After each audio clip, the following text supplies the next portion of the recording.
nonton lebih lanjut, silakan tekan dulu tombol like, subscribe dan aktifkan tanda loncengnya.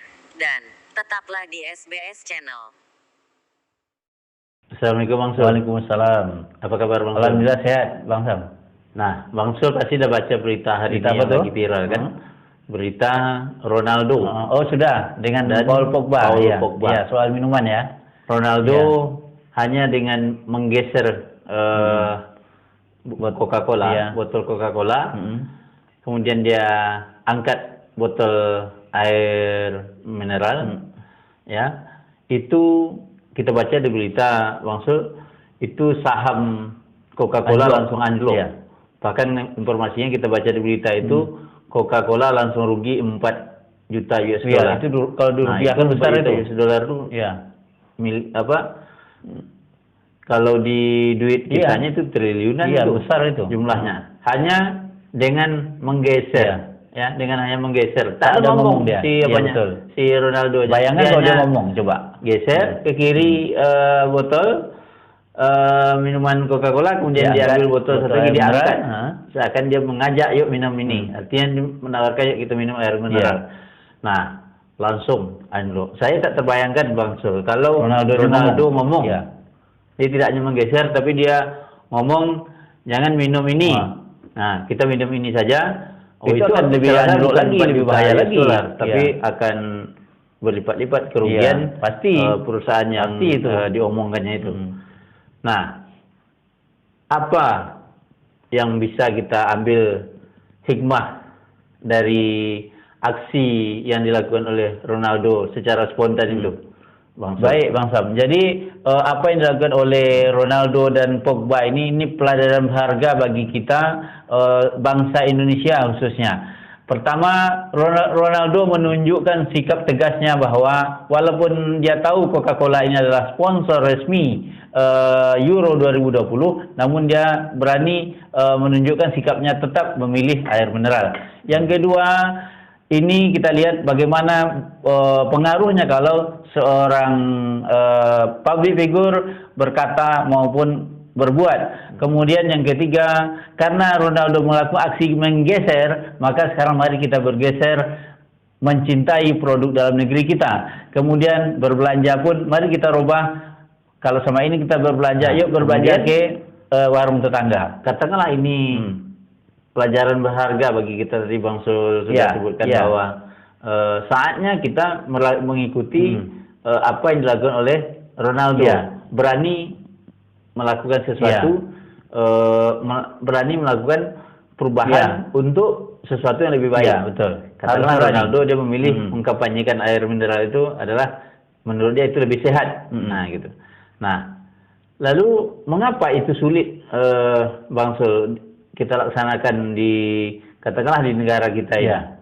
Nah, kalau untuk mencintai produk dalam negeri, misalnya kadang-kadang kita jujur aja, sering pemerintah kita ini lain kata, lain perbuatan. Jadi kita tidak komitmen. Jadi bagaimana kita sekarang betul-betul komitmen mencintai produk dalam negeri kita, karena kualitas produk dalam negeri kita ini tidak kalah saing dengan luar negeri. Bahkan sudah banyak kualitasnya kualitas ekspor. Kemudian untuk berbelanja pun kita juga harus berani sekarang merubah pola belanja kita dari biasa ke swalayan dan supermarket dan sebagainya yang jauh dari tempat tinggal kita. Bahkan kita yuk berbelanja di warung tetangga kita. Kita bantu tetangga kita bagaimana warungnya lebih ramai. Itu yang paling penting sekarang, Bang Sab. Nah, baik. Kalau misalnya soal secara nasional kita menggalakkan menggunakan produk dalam negeri kita. Nah, siapa yang harus memulai kampanye ini, Bang Sul? Ya, tadi Bang Sam tengok kan pengaruhnya Ronaldo karena dia public figure. Maka di Indonesia kampanye mencintai produk dalam negeri ini juga harus dilakukan oleh public figure di Indonesia. Presiden, wakil presiden, para menteri, DPR, kemudian para ulama, tokoh-tokoh agama, dan juga para artis tentunya. Mereka ini yang pengaruhnya jelas di masyarakat. Yuk kita cintai produk dalam negeri, yuk kita berbelanja di warung-warung tetangga kita.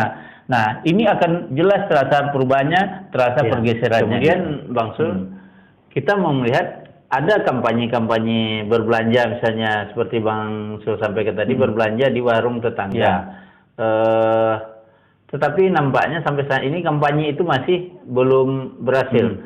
Menurut Bang Sul, apa yang mesti dilakukan atau apa yang kurang dari kampanye ini sehingga kesadaran masyarakat untuk menghidupkan warung-warung tetangganya itu masih terkendala? Mereka masih mencari tempat-tempat yang jauh dari tempat tinggalnya hanya dengan alasan harga, kemudian kenyamanan dan sebagainya. Oke. Bagaimana itu, Ya, Bang Sul? ini kalau saya melihat Bang Sam, ini lebih pada sebetulnya gaya hidup saja.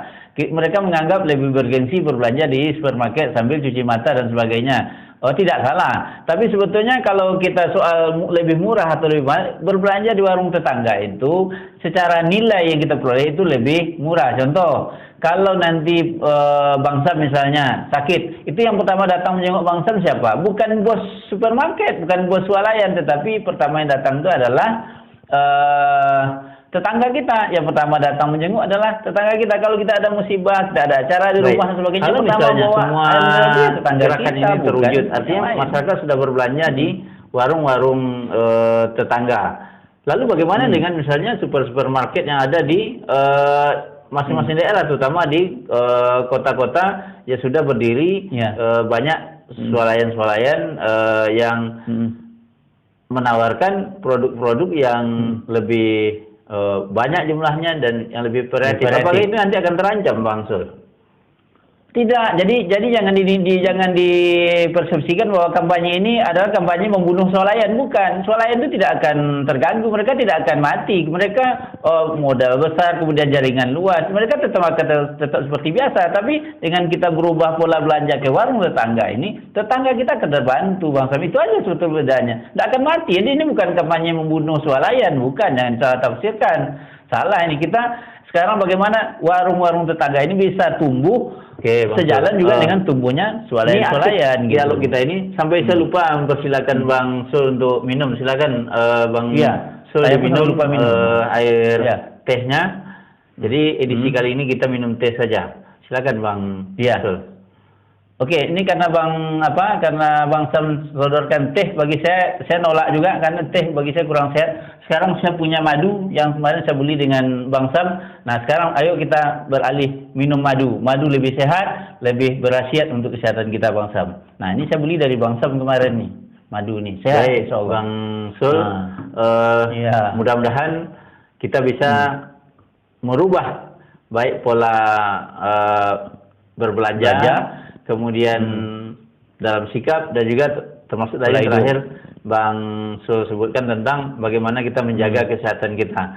Saya berterima kasih Bang Sul kembali mempromosikan madu Bang Sam. Mudah-mudahan banyak pelanggannya.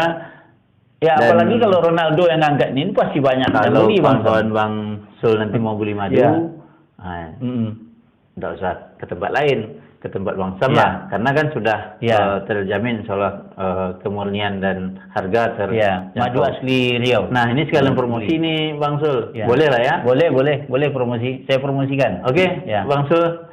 Sampai sini dulu dialog kita. Mudah-mudahan dialog kita ini bermanfaat. Insyaallah.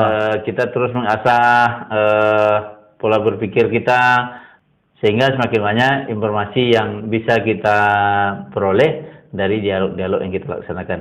Terima kasih. Nanti kita akan dialog lagi. Nanti saya undang Bang Sul lagi. Kita dialog lagi. Terima kasih. Assalamualaikum warahmatullahi wabarakatuh. Waalaikumsalam warahmatullahi wabarakatuh. Yuk minum madu, lebih sehat ketimbang kita minum teh manis karena ini terancam diabetes. Terima kasih ya sudah menyaksikan video saya sampai selesai. Jangan lupa simak terus video-video yang ada di channel ini. Semoga channel ini bisa bermanfaat bagi kita semua. Sebelum meninggalkan channel ini, jangan lupa tekan tombol subscribe warna merah yang ada di bawah video ini. Terima kasih.